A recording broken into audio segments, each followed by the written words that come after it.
السلام عليكم ورحمة الله وبركاته. إن الحمد لله نحمده ونستعينه ونستغفره ونعوذ بالله من شرور أنفسنا ومن سيئات أعمالنا. من يهده الله فلا مضل له ومن يضلل فلا هادي له. أشهد أن لا إله إلا الله وحده لا شريك له وأشهد أن محمدًا عبده ورسوله. يا أيها الذين آمنوا اتقوا الله حق تقاته ولا تموتن إلا وأنتم مسلمون. يا أيها الناس اتقوا ربكم الذي خلقكم من نفس واحدة وخلق منها زوجها وبث منهما رجالا كثيرا ونساء واتقوا الله الذي تساءلون به والأرحام إن الله كان عليكم رقيبا.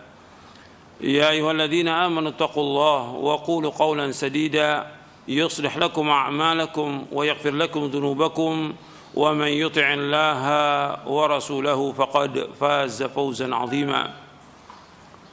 أما بعد فإن أصدق الحديث كتاب الله وخير الهدي هدي محمد صلى الله عليه وعلى آله وسلم وشر الأمور محدثاتها وكل محدثة بدعة وكل بدعة ضلالة وكل ضلالة في النار. Ayolah ikhwah, a'azakumullah, kepada jamaah yang mudah-mudahan dirahmati oleh Allah Subhanahu wa taala, dan kepada kaum muslimin pemirsa TV Roja dan pendengar Radio Roja yang mudah-mudahan dirahmati oleh Allah taala. Alhamdulillah, kita bersyukur kepada Allah Subhanahu wa taala atas segala nikmat yang Allah karuniakan kepada kita, nikmat Islam, nikmat iman, nikmat sehat, nikmat afiah, nikmat dijauhkan oleh Allah dari berbagai macam malapetaka. Kita bersyukur kepada Allah atas semua nikmat, dan sering saya ingatkan nikmat yang paling besar adalah nikmat Islam dan sunnah. Ikhwani fid din, azakumullah,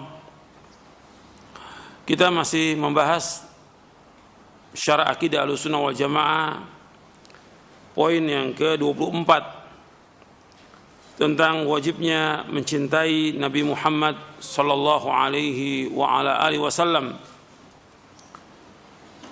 Yang terakhir pada pekan yang lalu kita membahas tentang salawat kepada Rasulullah sallallahu alaihi wasallam. Itu poin yang keempat dari bab atau poin yang ke-24 dari syarah akidah Ahlussunnah wal Jamaah, poin yang ke-24 sudah kita bahas 4 poin. Sekarang kita masuk poin yang kelima dari poin yang ke-24, yang kelima tentang larangan ghulu dan berlebih-lebihan dalam memuji Nabi sallallahu alaihi wasallam. Artinya ghulu, berlebihan kepada Rasulullah SAW tidak boleh, dan juga memuji Nabi dengan berlebihan juga tidak boleh. Jadi ada dua di sini. Yang pertama tentang ghulu, berlebihan kepada beliau, tidak boleh. Yang kedua, memuji beliau dengan berlebihan juga tidak boleh. Dua-duanya tidak boleh. Jadi ghulu artinya melampaui batas, ghulu itu.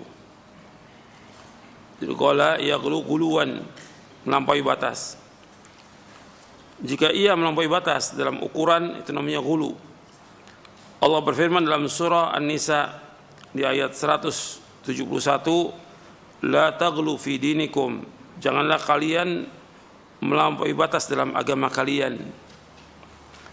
Ini Allah firmankan umum pada asalnya kepada orang-orang Nasrani.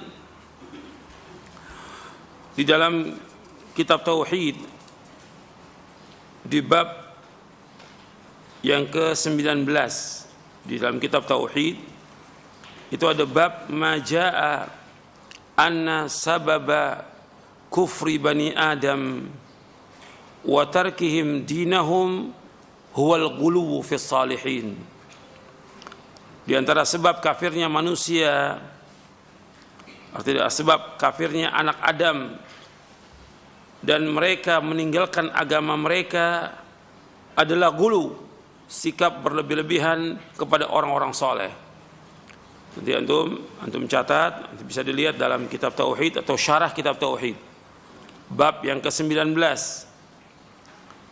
Dalam kitab yang lain syarahnya juga disebutkan, ada yang babnya bab 18, cuma beda satu nomor aja. Yang di syarah kitab Tauhid itu bab 19. Ma jaa anna sababa kufri bani Adam wa tarkim dinahum wal ghulu fi salihin. Di antara sebab kafirnya manusia, arti kafirnya anak Adam dan mereka meninggalkan agama mereka, sebabnya adalah ghulu, sikap berlebih-lebihan kepada orang-orang soleh.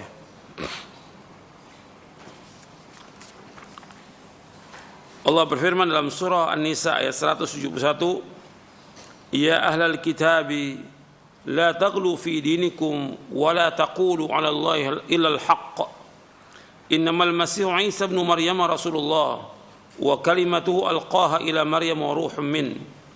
Wahai ahlul kitab, janganlah kalian melampaui batas dalam agama kalian, dan janganlah kalian mengatakan terhadap Allah kecuali yang benar.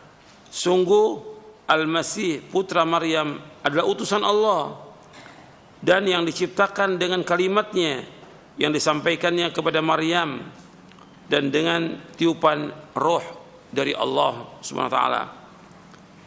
Artinya di sini disebutkan jangan kalian gulu terhadap Allah kecuali dengan kebenaran.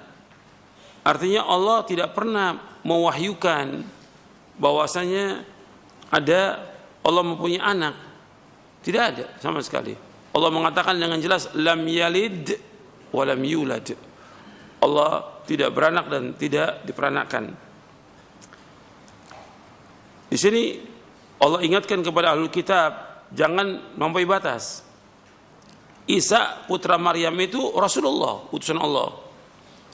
Dan kalimatnya, arti kalimatnya Allah menciptakan Nabi Isa dengan kalimat kun fayakun.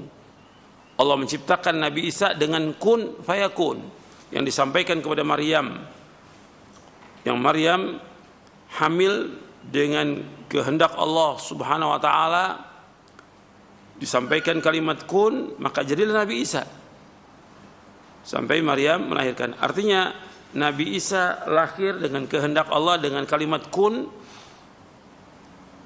fayakun, artinya jadi maka jadilah, tanpa bapak. Jadi Isa lahir tanpa bapak. Dan ruh yang Allah ciptakan, arti ruh yang Allah ciptakan sebagaimana ruh yang lain yang Allah ciptakan. Jadi nggak boleh berlebihan. Dan Nabi Isa bukan Tuhan. Makanya ketika orang mengatakan Nabi Isa sebagai Tuhan, Allah itu marah, Allah murka. Dan orang yang mengatakan Nabi Isa itu sebagai Tuhan atau anak Tuhan, maka dia kafir. Jadi sejak zaman Nabi Muhammad SAW Allah telah turunkan wahyu bahwa orang yang mengatakan Nabi Isa sebagai Tuhan itu kafir.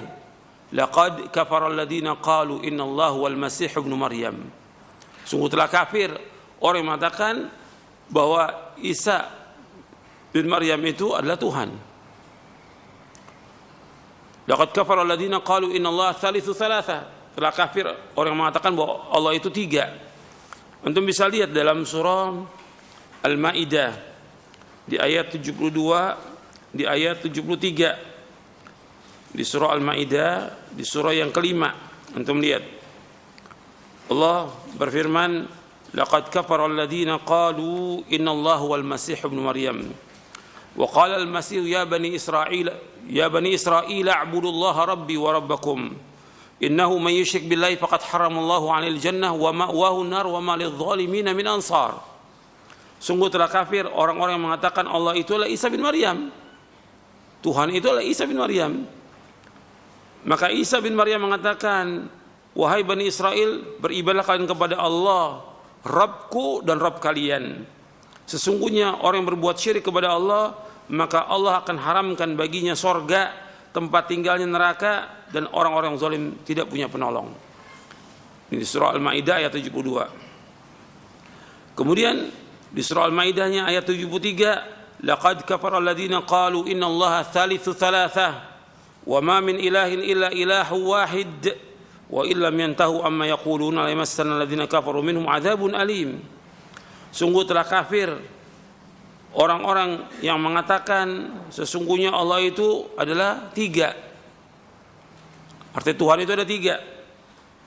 Dan tiada ilah melainkan hanya satu, yaitu Allah SWT. Apabila mereka tidak berhenti dari apa yang mereka ucapkan, sungguh Allah akan mengadab mereka dengan azab yang pedih. Artinya Allah akan mengadab orang-orang kafir itu dengan azab yang pedih. Jadi Allah sudah mengatakan di sini bahwasanya telah kafir orang mengatakan Allah itu tiga, telah kafir orang yang mengatakan Isa itu adalah Tuhan atau Isa itu adalah putranya Allah. Ini kafir. Bab ilah itu hanya satu, hanya Allah SWT. Wa ilahakum ilahu wahid, la ilaha illa huwa rahmanur rahim. Ilah kamu lah ilah yang satu, enggak ada ilah kecuali Allah. Kalau dipertanyakan kenapa mereka sampai mengatakan Isa sebagai Tuhan, ya karena gulu. Kalau dibahas bab ini, kenapa mereka? Karena gulu. Mereka berlebih-lebihan kepada Isa bin Maryam. Allah juga berfirman dalam surah At-Taubah di ayat 30. Untuk mencatat surah At-Taubah ayat 30, wa qalatil yahudu Uzairun ibnullah وقالت اليهود عزير ابن الله وقالت النصارى المسيح ابن الله ذلك قول بأفواههم يضاهئون قول الذين كفروا من قبل قاتلهم الله أن يؤفكون. Orang-orang yang Yahudi berkata Uzair putra Allah, dan orang Nasrani berkata Al-Masih putra Allah. Itulah ucapan yang keluar dari mulut mereka. Mereka meniru ucapan orang-orang kafir yang terdahulu. Allah melaknat mereka. Bagaimana mereka sampai berpaling? Artinya di sini Allah menjelaskan, Allah abadikan dalam Al-Quran bahwa ada orang-orang Yahudi mengatakan Uzair anak Allah. Begitu juga orang Nasrani mengatakan Isa anak Allah. Ini semuanya kafir. Semua ini mereka adalah orang-orang kafir. Dan Allah melaknat mereka. Ini sebabnya karena gulu. Mereka gulu kepada makhluk, berlebihan kepada makhluk. Dan juga awal kalau kita lihat kesyirikan yang ada di muka bumi ini sebabnya karena gulu. Awal terjadinya kesyirikan di muka bumi sebabnya karena gulu. Di dalam kitab Tauhid di bab yang tadi, bab yang ke-19 disebutkan tentang awal terjadinya gulu di muka bumi ini. وفي الصحيح عن ابن عباس رضي الله عنهما في قول الله تعالى وقالوا لا تذرن آلهتكم ولا تذرن ودا ولا سواعا ولا يغوث ويعوق ونسرا. قال ابن عباس هذه أسماء رجال صالحين من قوم نوح فلما هلكوا أوحى الشيطان إلى قومهم أن ينصبوا إلى مجالسهم التي كانوا يجلسون فيها أنصابا وسموها بأسمائهم ففعلوا ولم تعبد حتى إذا هلك أولئك ونسي العلم عبدت. قال ابن القيم رحمه الله قال غير واحد من السلف لما ماتوا عكفوا على قبورهم ثم صوروا تماثيلهم ثم طال عليهم الأمد فعبدوهم. Di dalam kitab Sahih, maksudnya dalam Sahih Bukhari, di dalam Sahih Bukhari dari sahabat Ibnu Abbas radhiyallahu anhuma tentang firman Allah dalam surah Nuh di ayat 23. وقالوا لا تذرن آلهتكم ولا تذرن ودا ولا سواعا ولا يغوث ويعوق ونسرا. Dan mereka berkata jangan sekali-kali kalian meninggalkan penyembahan tuhan-tuhan kalian, dan jangan pula sekali-kali kalian meninggalkan penyembahan Wad, jangan juga Suwa', Yaguth, Ya'uq dan Nasr. Ibnu Abbas radhiyallahu anhu berkata, ini adalah nama-nama orang soleh dari kaum Nabi Nuh Artinya nama-nama ini Wad, Suwa', Yaguth, Ya'uq dan Nasr adalah orang-orang yang saleh dari kaum Nabi Nuh alaihi salatu wassalam. Tatkala mereka meninggal, syaitan membisikkan kepada kaum mereka agar mereka mendirikan patung-patung pada tempat yang pernah diadakan pertemuan di sana oleh mereka, dan menamai patung-patung itu dengan nama-nama mereka. Orang-orang itu pun lantas melaksanakan bisikan syaitan tersebut. Tetapi patung-patung mereka ketika itu belum disembah, hingga orang-orang yang mendirikan patung tersebut meninggal dunia, semuanya meninggal dan ilmu agama dilupakan, barulah patung-patung itu disembah. Ini diriwayatkan oleh Imam Bukhari dalam sahihnya.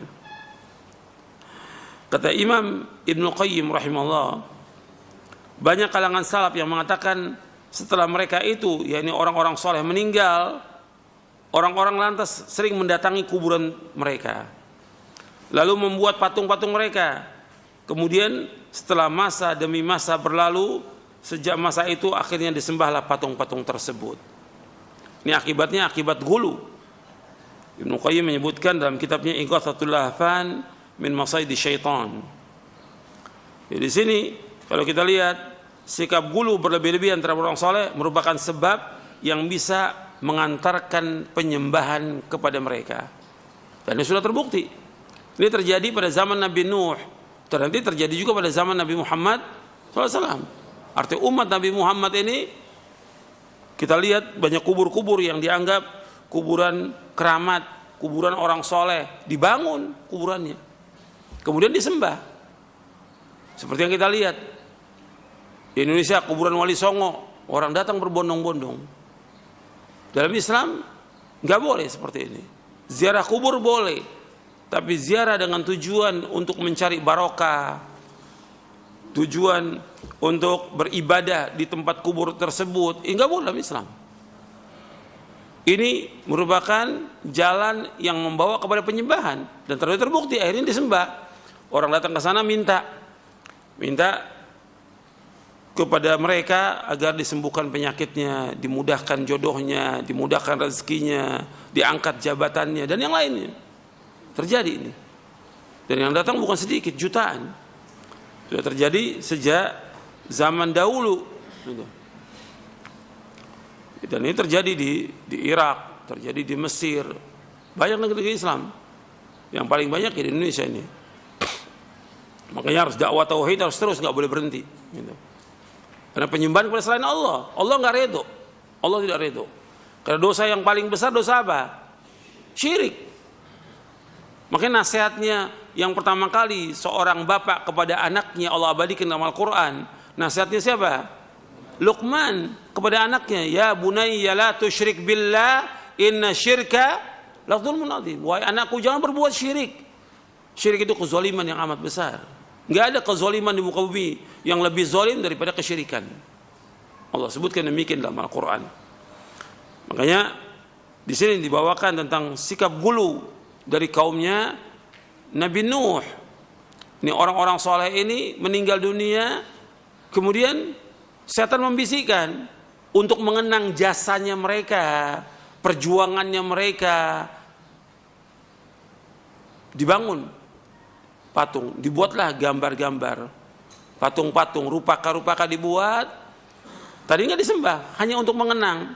Kemudian orang yang membuat ini sebagai murid-muridnya meninggal dunia, diganti generasi berikutnya. Nah, generasi berikutnya melihat seperti ini, oh ini Tuhan kita, disembah. Ini yang mengatakan demikian itu sahabat Ibnu Abbas, Al-Habr Al-Bahr, orang yang berilmu dan lautan ilmu, menjelaskan demikian, menafsirkan ayat ini dalam surah Nuh demikian. Surah ini, surah Nuh, dibaca nggak oleh kaum muslimin? Dibaca nggak sama kiai-kiai itu? Dibaca. Mestinya kalau mereka baca surah ini, surah Nuh, bahkan mereka hafal, baca tafsirnya.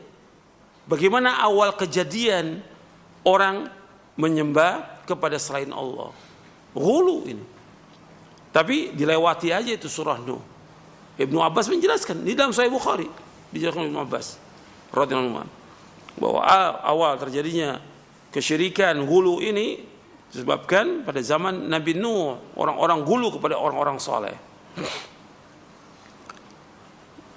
Jadi kalau kita lihat dari faedah yang dapat kita ambil dari riwayat ini, yang pertama, sikap gulu berlebihan terhadap orang soleh merupakan sebab yang mengantarkan penyembahan terhadap mereka. Yang kedua, orang yang melakukan syirik besar beribadah kepada selain Allah berarti dia telah meninggalkan agamanya, yaitu murtad setelah terpenuhi syarat-syaratnya. Karena agama Islam dibangun di atas apa? Di atas tauhid. Agama Islam dibangun di atas tauhid. Semua nabi dan semua rasul mendakwakan dakwah apa? Dakwah tauhid. Dan juga di sini peringatan terhadap apa? Gambar-gambar dan patung-patung. Awalnya digambar, dilukis, dibuat patung, kemudian disembah. Dan juga yang keempat, peringatan terhadap tipu daya syaitan. Jadi syaitan itu selalu menghiasi keburukan dengan kebaikan. Dan syaitan berusaha bagaimana menyesatkan manusia dengan bertahap. Perhatikan tuh, setan menyesatkan manusia dengan bertahap, nggak langsung. Makanya Allah menyebutkan wala tattabi'u khutuwati syaitan. Jangan kalian mengikuti langkah-langkah setan. Setan menyesatkan selangkah demi selangkah, khatwa-khatwa, enggak sekaligus.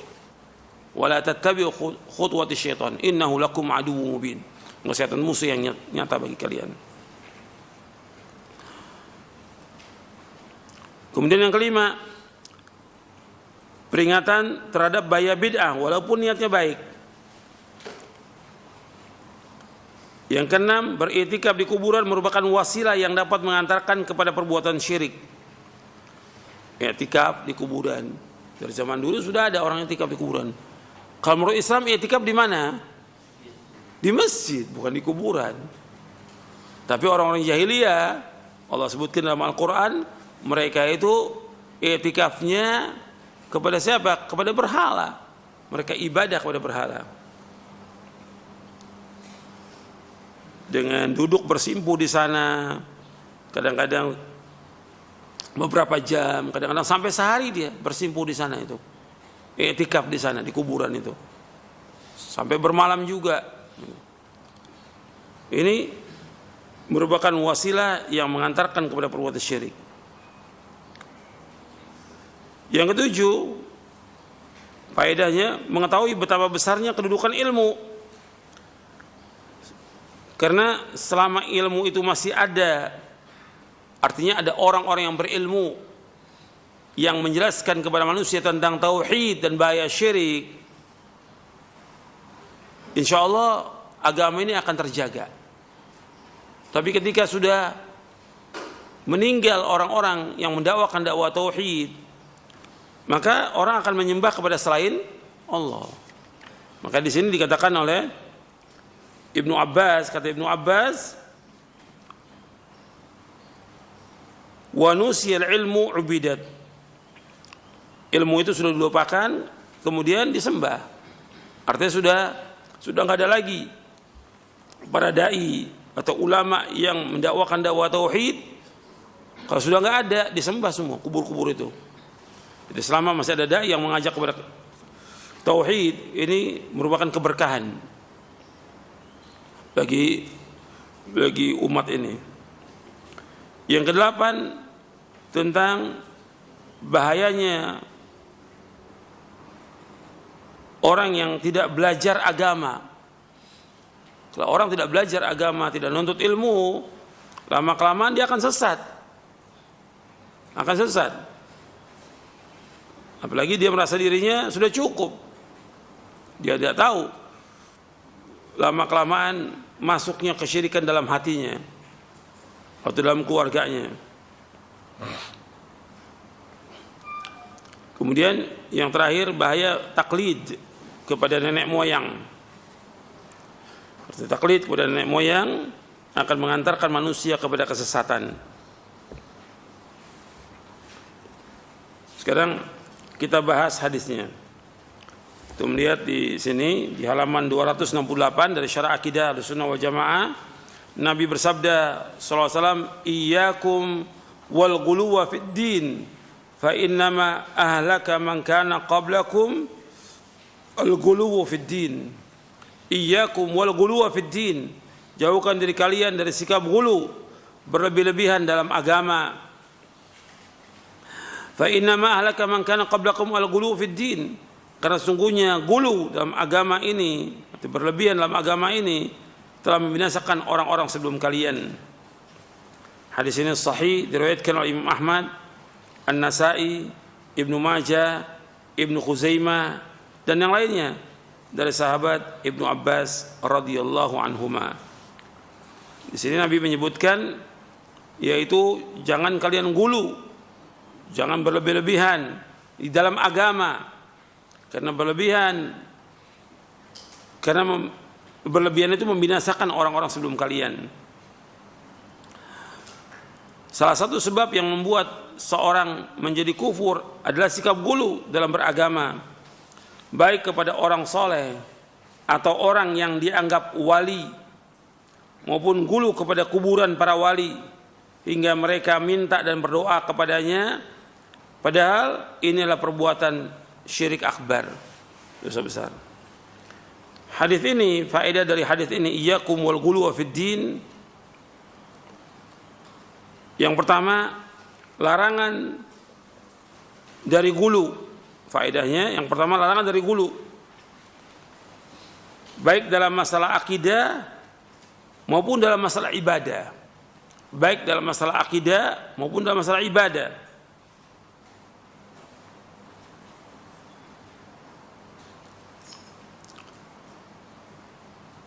Yang kedua, jeleknya akibat dari gulu. Akibat dari gulu yaitu al-halak, kebinasaan.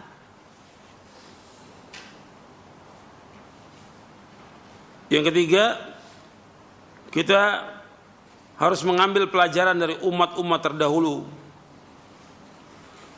agar kita tidak sesat. Bab di sini disebutkan fa inna ma ahlaka man kana qablakum al-ghulu fid din, yang membinasakan orang sebelum kalian dengan sebab gulu. Kita harus ambil pelajaran itu. Jangan gulu. Jangan gulu kepada orang-orang saleh. Jangan gulu juga dalam ibadah. Dan gulu juga dalam masalah akidah, seperti masalah akidah keyakinan seperti Khawarij yang mereka mengatakan orang yang berbuat dosa besar kafir. Ini gulu mereka. Kemudian bukan hanya kafir, bahkan mereka bunuh.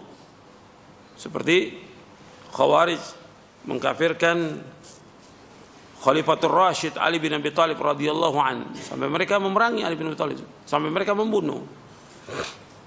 Awalnya Ali membunuh mereka, tapi kemudian mereka terus berusaha bagaimana membunuh Khalifatul Rashid, seperti yang sudah saya sampaikan. Dan yang bunuh itu adalah ahli ibadah, tapi ditutup kehidupannya dengan su'ul khatimah, yaitu Abdurrahman bin Muljam al-Muradi yang membunuh Ali bin Abi Thalib radhiyallahu anhu. Begitu juga nggak boleh gulu dalam ibadah. Ibadah juga sesuai dengan contoh Nabi, jangan berlebih-lebihan. Dan orang akan meninggalkan ibadah itu karena dia berlebihan dalam masalah ibadah. Mau sholat malam Nabi kerjakan 11, dia kerjakan lebih daripada itu sampai dia nggak tidur, akhirnya ditinggalkan ibadah itu oleh dia. Yang Nabi contohkan kerjakan, tapi enggak, terus dia berlebihan, ingin semangat untuk ibadah sampai nggak tidur, sampai sholatnya 30 rakaat bahkan lebih daripada itu. Ini gulu dalam ibadah. Atau yang lainnya lagi yang tidak dibenarkan dalam syariat. Kemudian yang keempat, sikap gulu membuat binasa umat-umat sebelum kita.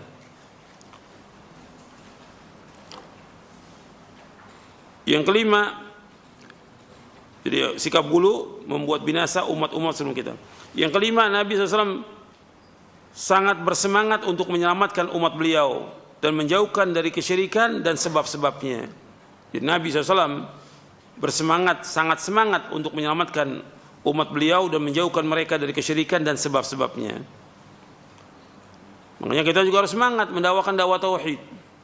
Nabi semangat terus menjelaskan tentang tauhid, tentang syirik, dengan rinci dijelaskan tentang bahaya-bahaya kesyirikan. Dan gak boleh berhenti kita menjelaskan kepada umat ini agar umat ini selamat. Tujuan kita gak ada yang lain agar umat ini selamat. Sebab kalau dia berbuat syirik, seperti mereka datang ke kubur-kubur wali atau kubur-kubur keramat atau tokoh-tokoh atau yang lain, mereka datang kemudian mereka sembah di situ, minta di situ sampai mereka bersimpuh, menangis dan segala macam, minta kepada penghuni kubur. Ini perbuatan apa? Syirik. Ketika dia berbuat syirik, seluruh amal ibadahnya hapus atau tidak? Hapus seluruh amal ibadahnya. Kesian orang ini. Yang mengatakan demikian siapa? Allah dalam Al-Quran. Di dalam surah Az-Zumar ayat 65 Allah berfirman, la in asyrakta la yahbatanna amaluka wa la takunanna minal khasirin. Kalau seandainya engkau berbuat syirik akan hapus seluruh amalmu dan kau termasuk yang merugi. Pahala salatnya, puasanya, zakatnya, hajinya, umrohnya, semua ibadahnya hapus. Dengan sebab apa? Syirik. Orang yang berbuat syirik menurut ayat yang tadi kita baca dalam surah Al-Maidah ayat 72, diharamkan apa mereka? Diharamkan apa? Masuk surga. Berarti tempatnya di mana? Neraka. Innahu may yusyrik billahi faqad haramallahu alaihi al-jannah wa ma'wahu an-nar wa ma lidh-dhalimina min ansar. Sesungguhnya yang berbuat syirik haram bagi mereka masuk surga, tempat tinggal neraka, dan mereka enggak punya penolong. Orang zalim enggak ada penolongnya. Justru kita mendakwakan dakwah tauhid ini karena kita kasihan kepada siapa? Kepada umat Islam. Jangan sampai umat Islam berbuat syirik. Ini harus terus dijelaskan. Ini kewajiban kita para dai. Harus wajib mendakwakan dakwah tauhid. Kasihan umat Islam.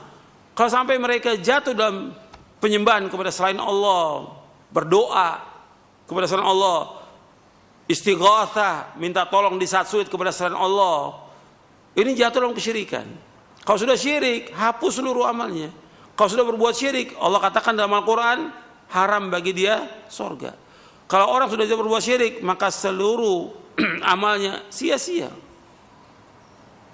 Dan orang berbuat syirik, dia telah melakukan dosa besar yang paling besar di muka bumi ini. Jadi justru kita ini sayang kepada umat dengan dakwah tauhid ini.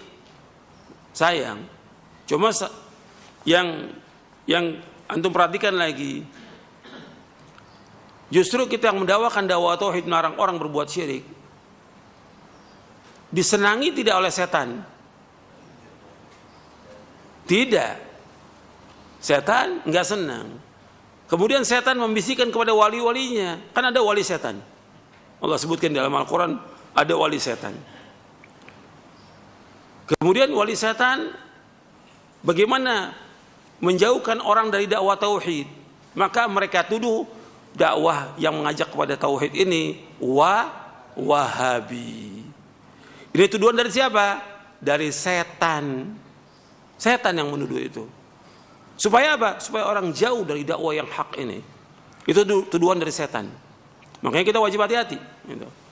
Yang kita dakwakan ngajak orang bagaimana beribadah hanya kepada Allah, menjauhkan syirik. Jadi mereka nggak senang itu. Maka dituduhlah dengan tuduhan-tuduhan yang macam-macam. Seperti para anbiya wa rasul alaihi wassalatu wassalam dituduh dengan berbagai macam tuduhan. Karena mendakwakan dakwah apa? Tauhid. Kemudian yang keenam, gulu terhadap orang-orang saleh merupakan sebab terjatuh ke dalam kesyirikan. Gulu terhadap orang saleh merupakan sebab terjatuh ke dalam kesyirikan.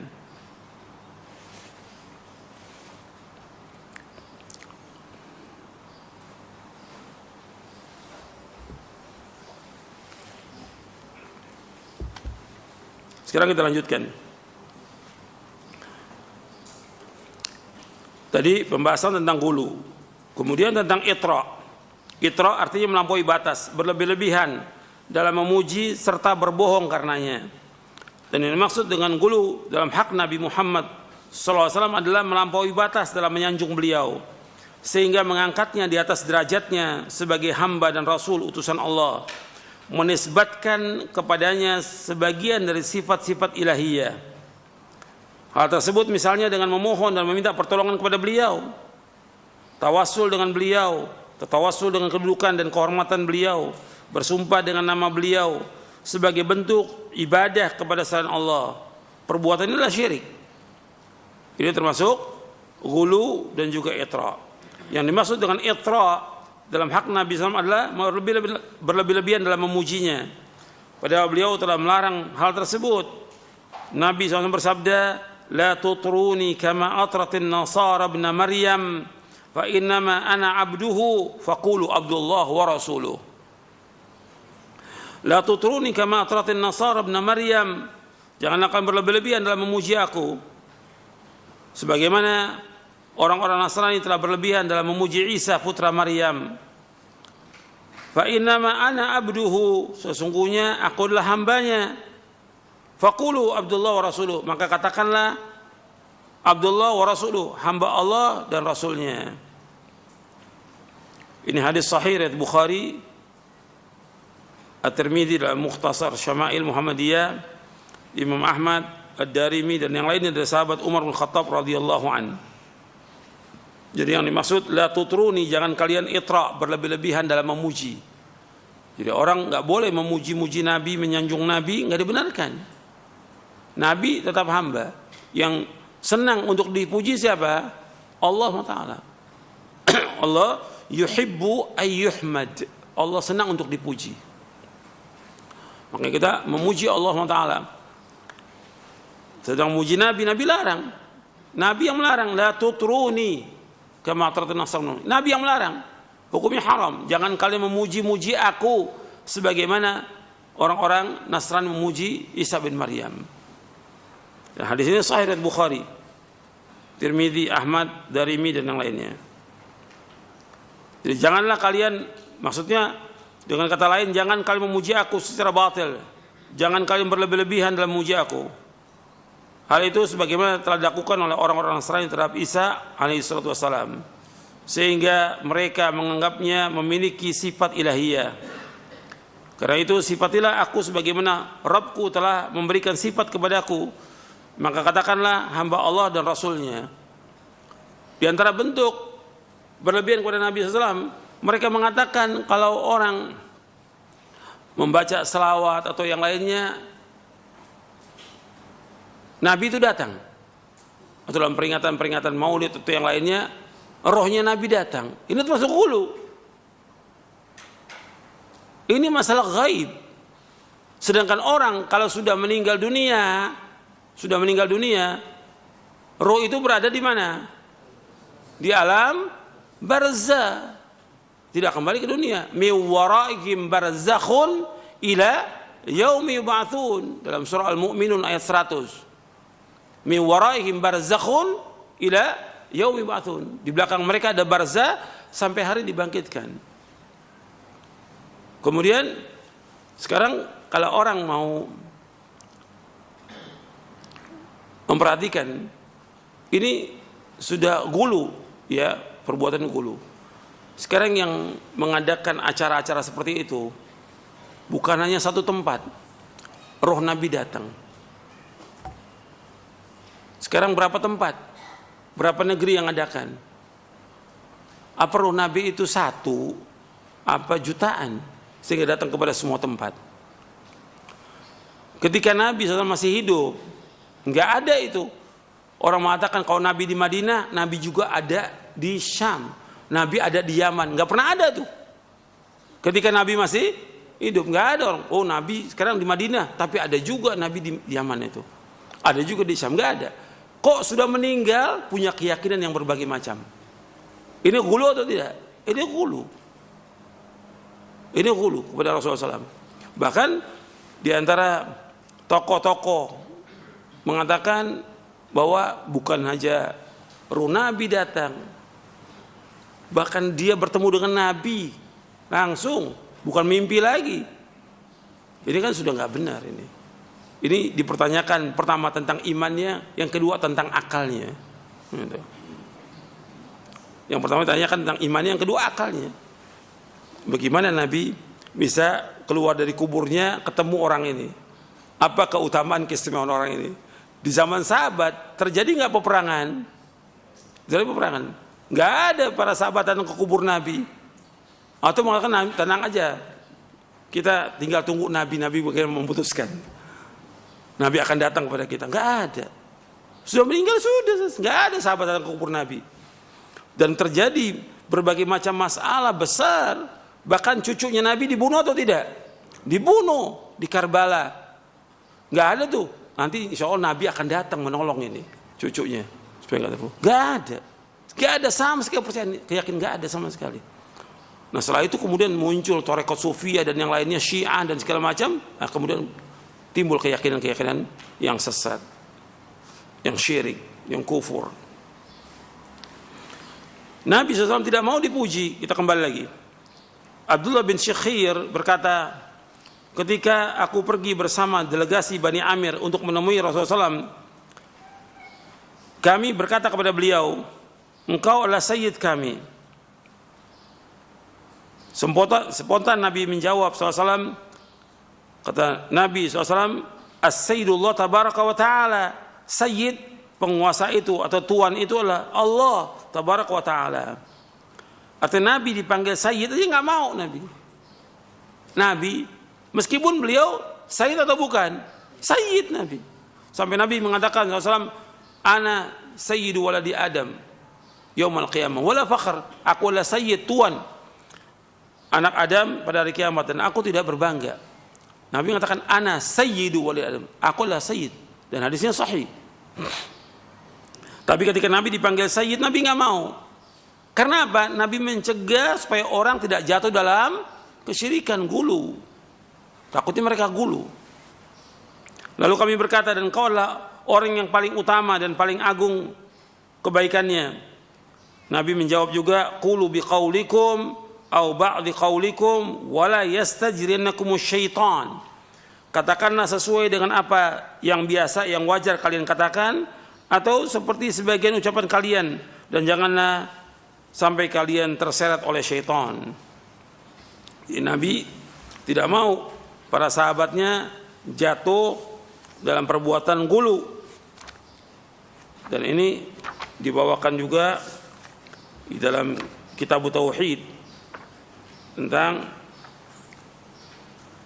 tidak bolehnya memuji dan menyanjung Nabi Muhammad sallallahu alaihi wa ala alihi wasallam. Kemudian dari Anas bin Malik radhiyallahu anhu. Ini nanti antum bisa lihat penjelasannya dalam kitab Tauhid di bab yang ke-66 dalam syarah kitab Tauhid. Dari Anas bin Malik radhiyallahu anhu, ia berkata, sebagian orang berkata kepada beliau, wahai Rasulullah, wahai orang yang terbaik di antara kami dan putra orang yang terbaik di antara kami, wahai sayyid kami dan putra sayyid kami.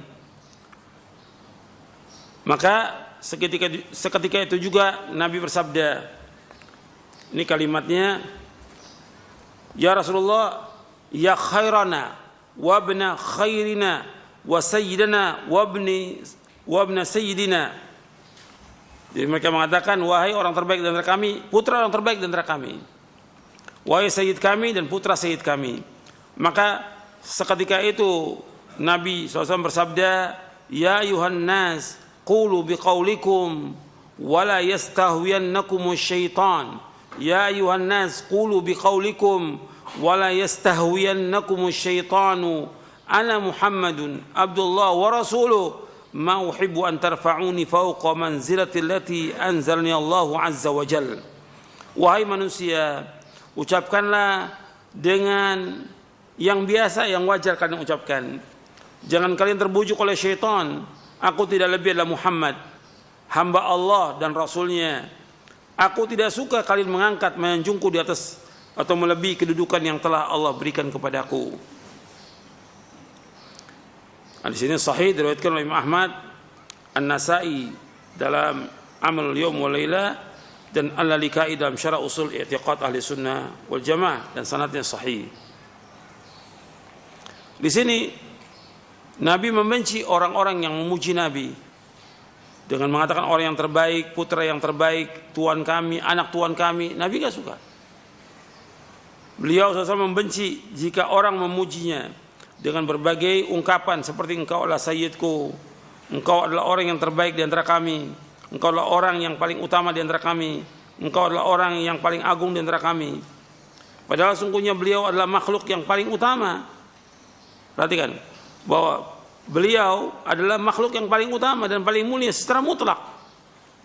Meskipun demikian, beliau SAW melarang mereka agar menjauhkan mereka dari sikap melampaui batas dan berlebih-lebihan dalam menyanjung hak beliau SAW, juga untuk menjaga kemurnian tauhid.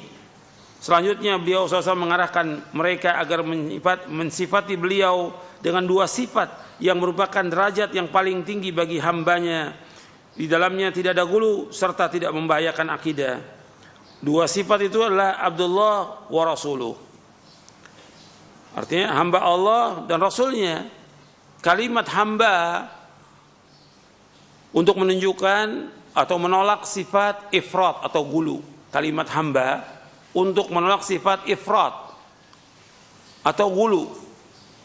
Nabi sebagai hamba. Makanya Allah menyebutkan meskipun beliau sudah mencapai derajat yang paling tinggi sampai beliau diangkat ke langit, dimi'rajkan, Allah menyebutkan subhanalladzi asra bi'abdihi laila minal masjidil haram. Maha suci Allah yang telah menjalankan hambanya di waktu malam. Allah menyebutkan dengan hamba. Meskipun sudah mencapai kedudukan yang tinggi, hamba. Ini untuk menjauhkan sifat ifrat. Itu Nabi paling senang dipanggil demikian. Yang kedua, Rasul untuk menolak sifat tafrid, sikap tafrid menyanyiakan. Kalau Nabi sebagai Rasul, wajib kita untuk ittiba kepada beliau. Enggak boleh kita menyanyiakan haknya Rasulullah SAW. Kita wajib untuk mencintai beliau, kita wajib untuk mengagungkan beliau, memuliakan beliau. Dan diantara konsekuensi cinta kepada Nabi yaitu ittiba. Kita mengikuti Nabi Muhammad SAW. Bukannya kita memuji-muji, menyanjung-nyanjung sampai disamakan Nabi dengan Allah. Ini perbuatan syirkun akbar. Menyekutukan Allah. Artinya menyamakan Nabi kedudukannya dengan Allah nggak boleh. Nabi tetap hamba. Meskipun beliau yang paling mulia dari seluruh makhluk, tetap beliau sebagai hamba. Bukan sebagai ma'bud. Ma'bud hanya satu, yang disembahnya satu, yaitu Allah. Sebagaimana Khalik hanya satu, yaitu Allah. Semuanya makhluk. Selain Allah, semuanya makhluk. Nggak boleh disembah. Jadi beliau SAW tidak suka disanjung melebihi dari apa yang Allah berikan dan Allah ridhoi. Tetapi banyak manusia yang melanggar larangan Nabi SAW tersebut, sehingga mereka berdoa kepadanya. Ada orang yang berdoa kepada Nabi. Kalau ke Madinah, ketika mereka ziarah kubur Nabi, mereka langsung berdoa minta kepada Nabi SAW. Ini perbuatan syirkun akbar.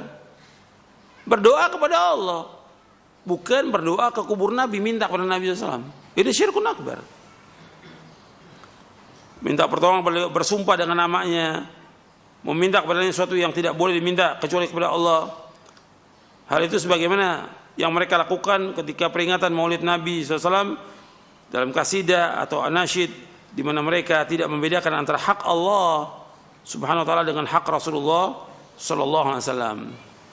Al-Imam Ibnu Qayyim Al-Jauziyah mengatakan dalam kasidah nuniyahnya, beliau berkata, lillahi haqqun la yakunu li ghairihi wa li 'abdi haqqun huma haqqani la taj'alul haqqaini haqqan wahida min ghairi tamyizin wala furqani. Allah memiliki hak yang tidak dimiliki selainnya. Bagi hamba pun ada hak, dan ia ada dua hak yang berbeda. Jangan kalian jadikan dua hak itu menjadi satu hak tanpa memisahkan dan tanpa membedakannya. Ini perkataan Imam Ibnu Qayyim dalam nuniyahnya, dalam Al-Kafiyah Asy-Syafiyah fil Intisar lil Firqatin Najiyah, karya Imam Ibnu Qayyim. Ya, sampai di sini dulu kajian kita, mudah-mudahan bermanfaat. Dan kita wajib hati-hati jangan sampai kita gulu kepada Rasulullah sallallahu alaihi wasallam. Beliau sebagai manusia, sebagai hamba, kita tetap memuliakan beliau. Kewajiban kita untuk taat kepada beliau dan ittiba kepada beliau. Wassallallahu Nabi Muhammadin sallallahu alaihi wa ala alihi wasallam. Nah, terima kasih kami ucapkan untuk Al Ustadz jazakumullahu khairan materi bahasan yang penuh manfaat yang telah disampaikan. Ikhwatal Islam, pendengar dan pemirsa, kita masuk ke sesi tanya jawab. Ya, silakan, sudah masuk. Assalamualaikum warahmatullahi wabarakatuh. Waalaikumsalam warahmatullahi wabarakatuh. Silakan, dengan siapa, dari mana Bapak? Pak Amin dari Jonggol. Pak Amin, silakan pertanyaannya. Dengan masalah yang hari Jumat datangi masjid awal menunggu khutbah itu gimana? Kita bersolat, apa kita zikir, apa baca Al-Quran, minta arahannya sesuai sunnah. Assalamualaikum warahmatullahi wabarakatuh. Waalaikumsalam warahmatullahi wabarakatuh. Pak Amin di Jonggol. Baik, barangkali ada jawaban dan tanggapan dari Ustaz, silahkan. Hari yang paling utama dalam sepekan yaitu hari Jumat. Dan di hari Jumat kita dianjurkan untuk datang ke masjid. Kalau seandainya kita datang lebih awal, ya bisa kita lakukan setelah masuk ke masjid, sholat di masjid, sambil menunggu khatib kita bisa melakukan sholat.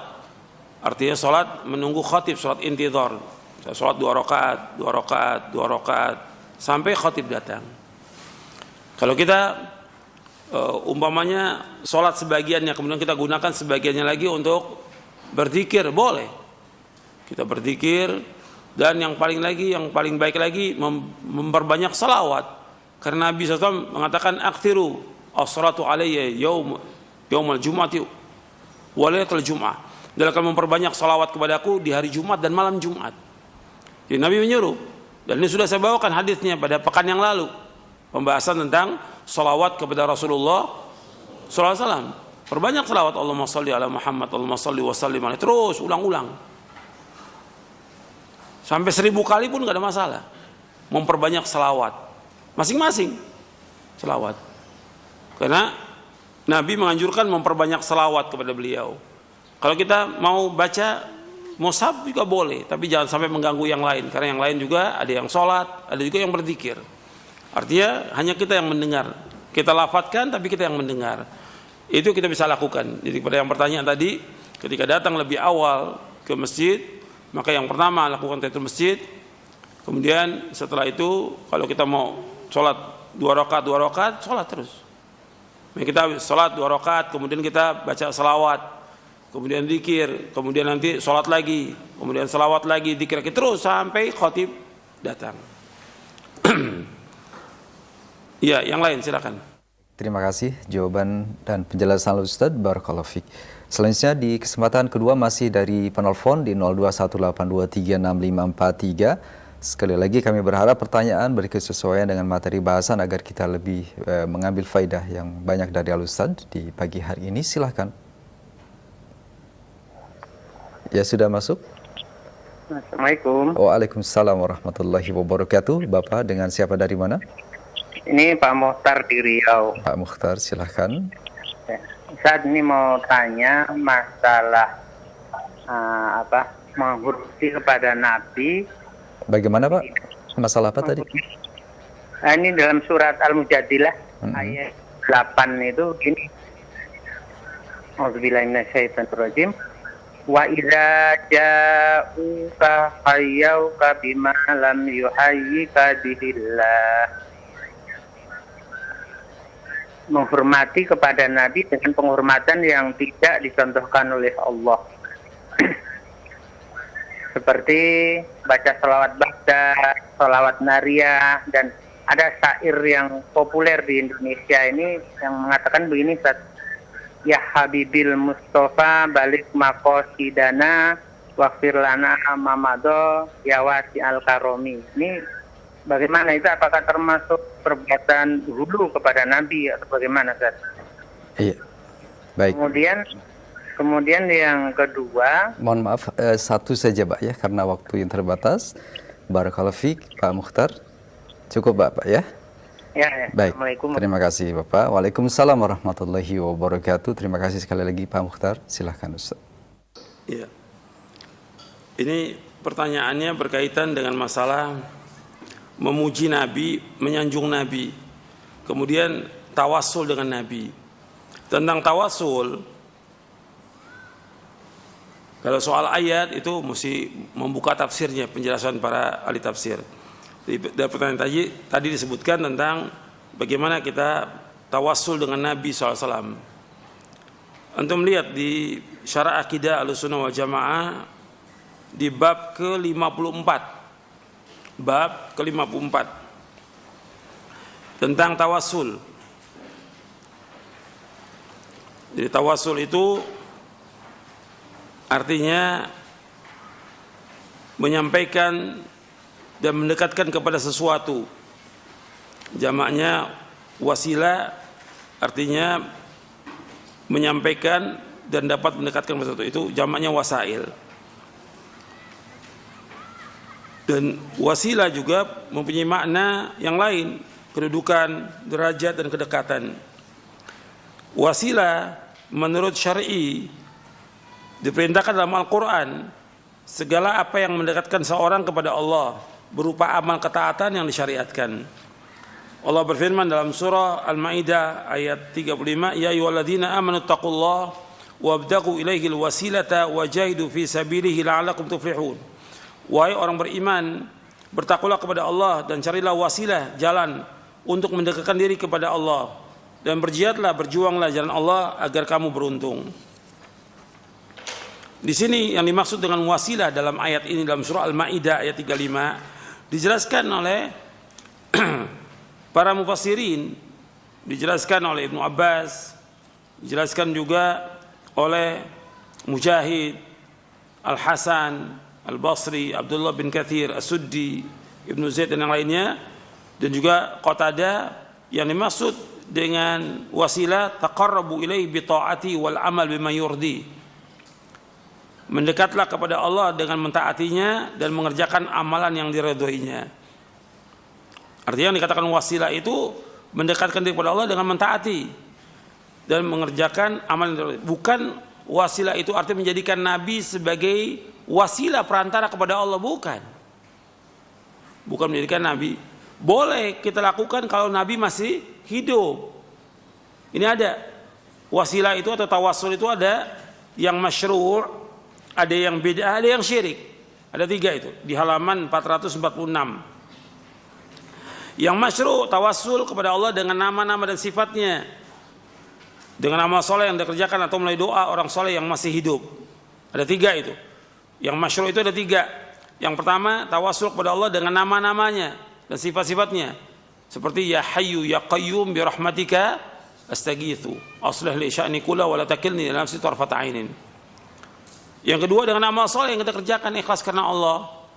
Kita ada masalah, ada kesulitan yang luar biasa, kita bangun tengah malam, kita sholat atau kita langsung doa kepada Allah di waktu yang mustajab, kita sebutkan, ya Allah, saya sedang mengalami kesulitan, saya pernah melakukan amal soleh.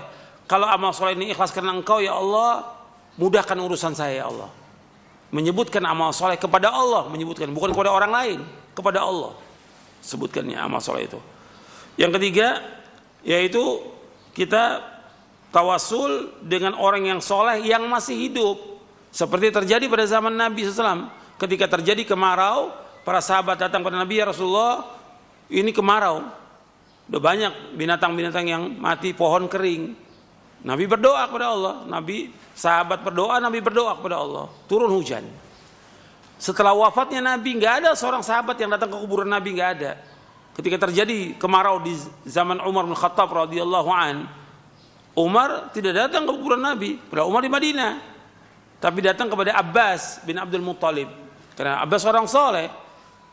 Maka Umar datang kepada Abbas, kemudian Abbas berdoa, Umar juga berdoa, yang lain berdoa, turun hujan. Begitu juga ketika terjadi pada zaman Muawiyah bin Abi Sufyan, dari zaman Umar radhiyallahu anhu terjadi demikian, minta kepada Abbas radhiyallahu anhu, kemudian turun hujan. Zaman Muawiyah bin Abi Sufyan radhiyallahu anhu, terjadi juga kemarau di Syam. Mereka nggak datang ke kuburan Nabi ke Madinah, tidak. Minta kepada Yazid al-Aswad agar berdoa kepada Allah. Kemudian berdoa, semuanya berdoa, kemudian dikabulkan Allah. Jadi ini tawasul dengan orang yang soleh yang masih hidup. Yang kedua, yang bid'ah, mendekatkan diri kepada Allah dengan cara yang tidak disebutkan dalam syariat. Tawasul dengan pribadi Nabi dan orang soleh, dengan kedudukan mereka, kehormatan mereka dan sebagainya. Seperti yang tadi dibacakan oleh yang bertanya. Ya Rabbi bil Mustafa baligh maqasidana. Ini masuknya kepada yang kedua, masuk yang bid'ah. Artinya tawasul dengan pribadi Nabi dan juga dengan orang soleh atau kedudukan mereka, kehormatan, nggak boleh. Yang syirik, tawasul yang syirik menjadikan orang yang sudah meninggal sebagai perantara dalam ibadah, termasuk berdoa kepada mereka, meminta hajat dan mempertolongan kepada mereka. Ini penjelasan yang berkaitan dengan tawasul. Ya, itu saja, mudah-mudahan bermanfaat. Mungkin ada yang lain lagi yang mau tanya. Terima kasih jazakallahu khairan jawaban dan penjelasan Al-Ustaz. Selanjutnya kami akan pertanyaan dari pesan singkat. Pertama dari Pak Hasan di Jakarta. Assalamualaikum warahmatullahi wabarakatuh. Ustaz, apakah boleh menambahkan gelar di depan Nabi Muhammad SAW dengan bahasa yang ada di masyarakat Indonesia saat ini, semisal Kanjeng Nabi, kemudian Paduka Nabi atau Baginda Nabi SAW? Apakah hal itu termasuk perkataan atau gelar yang hulu? Mohon penjelasan dan nasihat Al-Ustaz. Jazakallahu khairan. Iya, itu panggilan, sama juga sebagai arti dari kalimat Sayyidina. Kalau kita menyebutkan Sayyidina Muhammad SAW, nggak ada masalah. Kita menyebutkan nama Nabi dengan Sayyidina Muhammad SAW, memang Sayyid beliau. Yang tidak boleh, seperti yang sudah saya jelaskan dalam pembahasan selawat, nggak boleh dalam sholat kita baca Allahumma sholli ala Sayyidina Muhammad, nggak boleh. Karena apa? Nggak ada contoh dari Nabi. Nabi mengajarkan salawat kepada para sahabatnya, Nabi nggak pernah menyebutkan dengan kalimat Allahumma sholli ala Sayyidina, tidak ada. Tapi menyebutkan Sayyidina Muhammad, Sayyidina Rasulullah SAW atau Sayyidina Abu Bakar, Umar, secara lafaz seperti ini kita sebutkan, memang mereka Sayyid, boleh. Yang tidak boleh kita sebutkan Sayyid itu kepada orang munafik. Jangan sekali-kali memanggil orang munafik dengan Sayyid, nggak boleh.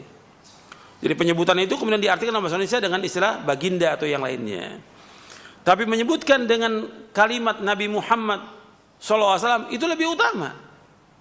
Menyebutkan Rasulullah SAW itu lebih utama dari kalimat baginda, kanjeng Nabi atau yang lainnya. Karena apa? Karena itulah yang Nabi ajarkan kepada para sahabat radhiyallahu anhum ajma'in. Itu perhatikan ya. Kalau kita menyebut Nabi dengan Sayyidina Muhammad secara hukum syar'i boleh. Boleh. Seperti kita menyebut Sayyidina Abu Bakar, Sayyidina Umar, memang Sayyid mereka semuanya. Tapi yang tidak boleh dibaca dalam sholat. Kemudian itu diartikan dalam bahasa Indonesia dengan kalimat tadi, baginda segala macam. Kalau kita menyebutkan Nabi Muhammad SAW itu lebih utama, karena itulah yang ada, yang para sahabat menyebutnya, dan para ulama dalam kitab-kitab itu nggak pernah ada yang lain kecuali perkataan qala Rasulullah SAW, qala Nabi Muhammad SAW, itu lebih bagus. Menyebut nama Nabi, menyebut nama Rasulullah, dilanjutkan dengan apa? Salawat, itu yang paling utama. Karena pujian-pujian asalnya pujian satu, nanti nambah, nggak cukup dengan Sayyidina, tambah lagi yang lain terus. Akhirnya hilang itu. Yang pokoknya nabinya dan salawatnya hilang, yang ada pujian. Dan itu yang terjadi sekarang ini. Wallahu alam. Mungkin satu lagi. Nah, jazakallahu khairan jawaban dan penjelasan Ustaz. Selanjutnya satu pertanyaan terakhir dari dua penanya. Assalamualaikum warahmatullahi wabarakatuh. Ustaz, bagaimanakah hukum bernadar untuk berziarah ke kubur Nabi Shallallahu Alaihi Wasallam? Apakah diperbolehkan atau termasuk ke dalam perkara hulu kepada Nabi Shallallahu Alaihi Wasallam? Jazakallahu khairan jawaban dan nasihat Ustaz. Iya. Kenapa harus bernadar? Kenapa harus bernadar? Kita sebaiknya tidak bernadar. Karena nazar itu dikeluarkan daripada orang yang bakhil. Innama yustakhraju minal bakhil.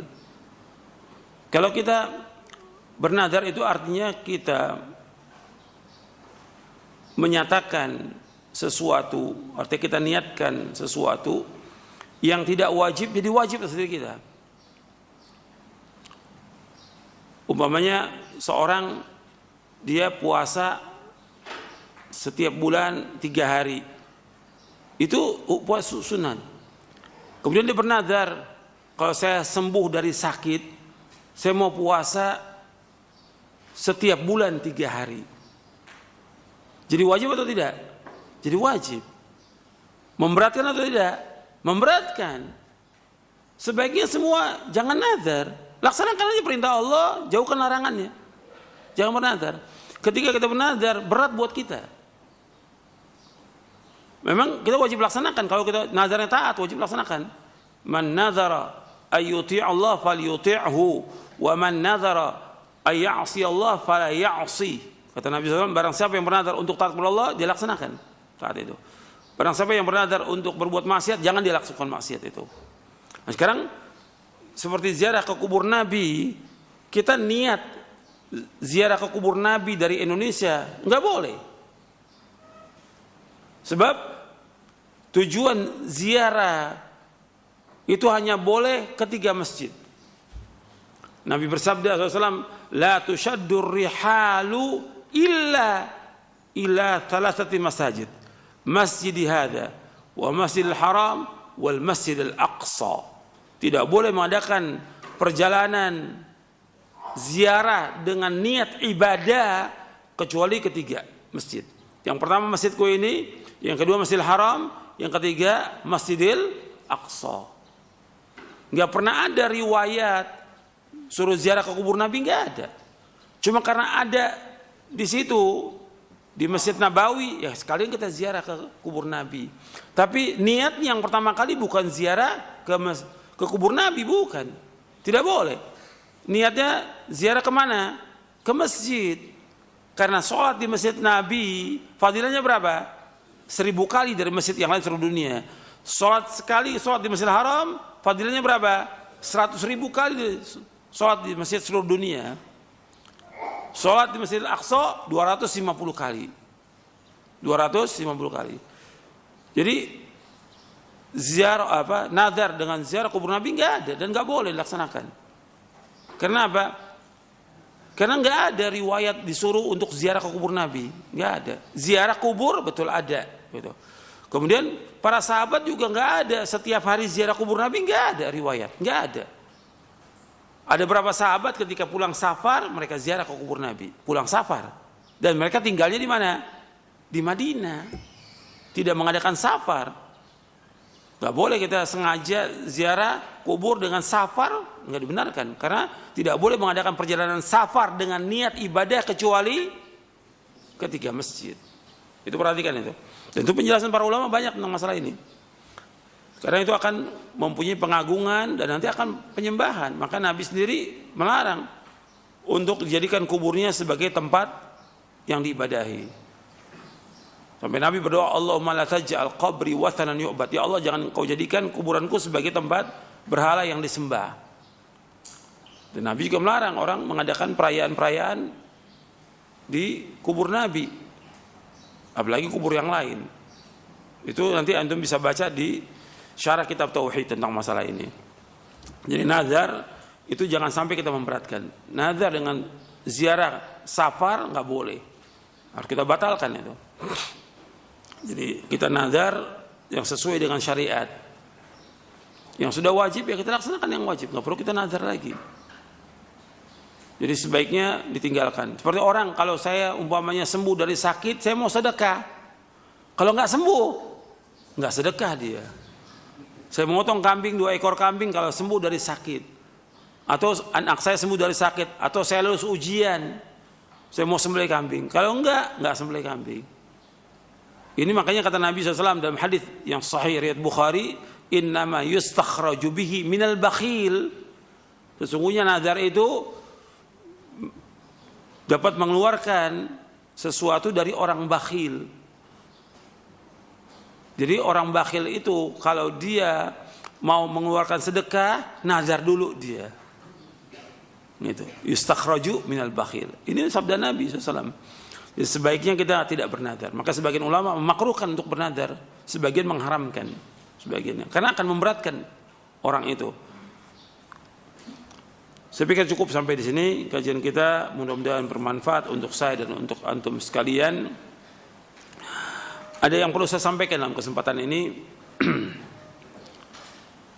Alhamdulillah wassalatu wassalamu ala Rasulillah. Allahumma salli wa sallim wa barik nabiyina Muhammadin wa ala alihi washabbihi ajma'in. Kepada ikhwani fid din, azakumullah, dan kepada seluruh kaum muslimin dan muslimat yang mudah-mudahan dirahmati oleh Allah Taala. Kita sekarang berada di bulan Muharram, bulan yang mulia, bulan yang dimuliakan oleh Allah. Dan bulan-bulan yang mulia itu ada 4. Allah sebutkan dalam surah At-Taubah di ayat 36, Inna iddatasy syuhuri indallahi 12 syahran fi kitabillah yauma khalaqas samawati wal ard minha arba'atun hurum. Sesungguhnya bulan itu ada 12 bulan di dalam kitab Allah sejak Allah menciptakan langit dan bumi. Padanya ada 4 bulan.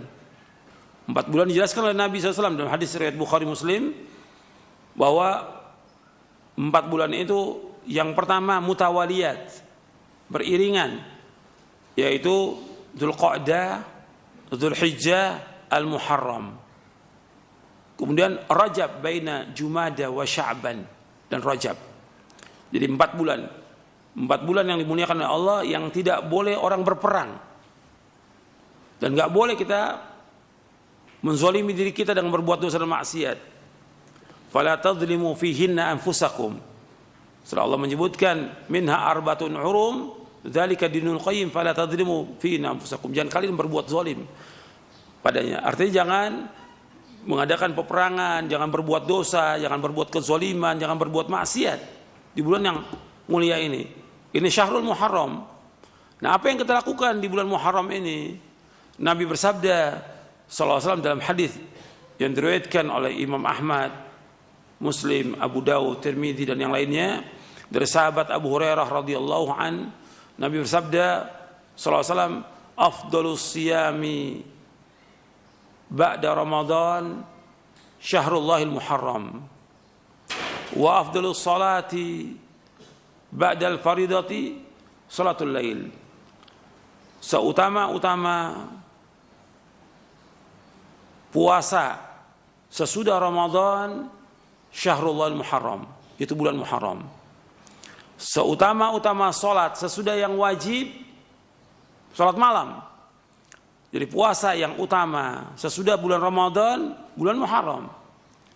Seutama-utama salat yang wajib yang 5 waktu, salat malam. Maka kita berusaha untuk mengerjakan ini. Bulan Muharram disunahkan kita melakukan puasa. Bisa kita lakukan puasa pada hari Senin dan Kamis. Biasa puasa tanggal 13, 14, 15. Tapi yang utama itu tanggal 9 dan 10 Muharram. Tanggal 10 Muharram, terutama tanggal 10 Muharram, puasa Asyura ini sudah dilakukan oleh orang-orang Quraisy. Sebagaimana diriwayatkan oleh Aisyah radhiyallahu anha, yang diriwayatkan oleh Imam Bukhari Muslim, kana Asyura yasumu Quraisyun fil jahiliyah. Asyura itu biasa dilakukan puasa oleh orang Quraisy pada zaman jahiliyah. Kemudian ketika Nabi hijrah ke Madinah, orang Yahudi juga mengadakan puasa. Orang Yahudi mengadakan puasa. Ditanya, kenapa kalian berpuasa? Yaitu untuk menghormati diselamatkannya Nabi Musa dari kejaran Fir'aun. Maka mereka berpuasa. Maka Nabi menyuruh untuk berpuasa. Wa amara bisiyamihi. Nabi menyuruh untuk puasa Asyura tanggal 10 Muharram. Sahabat-sahabat disuruh untuk puasa. Jadi penekanannya sampai dikatakan sebagian ulama ini wajib. Itu di awal hijrah. Tahun pertama hijriah. Tahun kedua hijriah turun ayat yang berkaitan tentang wajibnya puasa Ramadan. Sehingga puasa Muharram itu jadi sunnah muakkadah, sunnah yang sangat ditekankan. Nabi menganjurkan untuk puasa tanggal 10 Muharram. Dan fadilahnya dalam riwayat Abu Qatadah yang diriwayatkan oleh Imam Muslim, yukaffiru sanatal madiyah, menghapuskan dosa setahun yang lalu. Puasa 1 hari tanggal 10 Muharram menghapuskan dosa setahun yang lalu. Di kesempatan ini, antum usahakan untuk berpuasa. Kira-kira ya jatuhnya pekan depan, Sabtu yang akan datang, tanggal 10-nya. Nabi SAW disampaikan oleh para sahabat, orang-orang Yahudi juga mengikuti puasa. Kemudian Nabi mengatakan, la in baqitu ila qabilin la asumanat tasi'. Kalau seandainya aku masih hidup sampai tahun depan, aku akan puasa tanggal 9 Muharram, yaitu Tasu'a. Tapi ini hadis sahih riwayat Muslim. Tahun berikutnya Nabi meninggal dunia. Tapi Nabi sudah sampaikan ini. Para ulama menjelaskan bahwa disunahkan kita puasa di bulan Muharram ini, yaitu 2 hari, tanggal 9 dan 10. Kalau kita terbiasa dengan Senin Kamis, ya kita lakukan. Terbiasa 3 hari setiap bulan, kita lakukan juga. Karena apa? Puasa yang paling baik setelah Ramadan, puasa di bulan Muharram. Itu sabda Nabi SAW. Makanya kita lakukan itu. Seninnya kita lakukan, Kamis kita lakukan. Nanti untuk pekan depan, jatuhnya Tasu'a itu hari Jumat. Asyura jatuhnya hari Sabtu. Maka kita bisa lakukan itu. Hari Kamisnya puasa, kemudian Jumatnya kita puasa Tasu'a, kemudian setelah itu Asyura. Jadi yang sunnah, yang ditekankan tanggal 10-nya. Kalau bisa kita iringi dengan tanggal 9-nya. Tapi untuk tanggal 11 nggak ada. Ada riwayat tentang 3 hari puasa. 9, 10, 11. Tapi riwayatnya dhaif. Diriwayatkan oleh Imam Ahmad dalam musnadnya, hadisnya dhaif. Jadi nggak bisa dipakai sebagai hujjah. Jadi yang sunnah itu hanya 2 hari, tanggal 9 dan 10. Kalau tanggal 8 memang jatuh hari Kamis kita mau puasa, nggak ada masalah. Itu niatkan kita puasa Senin Kamis. Itu yang disunahkan untuk kita lakukan. Di samping juga kita melakukan amal-amal soleh yang lainnya, seperti kita melakukan sholat-sholat sunat, di samping sholat rawatib, sholat malam. Kemudian juga membaca Al-Quran, berzikir, memperbanyak istighfar, bertaubat, banyakin sedekah. Sedekah itu kapan waktu aja kita lakukan. Di bulan Muharram kita lakukan, tapi nggak mengkhususkan pada Asyura. Dengan istilah lebaran anak yatim, nggak ada dalam Islam, nggak ada itu. Bikin bubur merah, bubur putih, nggak ada dalam Islam, nggak ada. Gitu. Baik itu bentuknya perayaan atau juga hari kesedihan, duka cita dengan terbunuhnya, nggak ada dalam Islam seperti itu. Yang ada contoh Nabi puasa, itu kita lakukan. Itu aja yang bisa saya sampaikan. Mudah-mudahan bermanfaat dan kita bisa amalkan dan sampaikan kepada keluarga kita agar keluarga kita bisa melaksanakan puasa tanggal 9 dan 10 Muharram. Mudah-mudahan Allah mudahkan semua urusan kita. Wassallallahu Nabi Muhammadin sallallahu alaihi wasallam, subhanallahi wa bihamdik, asyhadu an la ilaha illa anta astaghfiruka wa atubu ilaik. Assalamualaikum warahmatullahi wabarakatuh.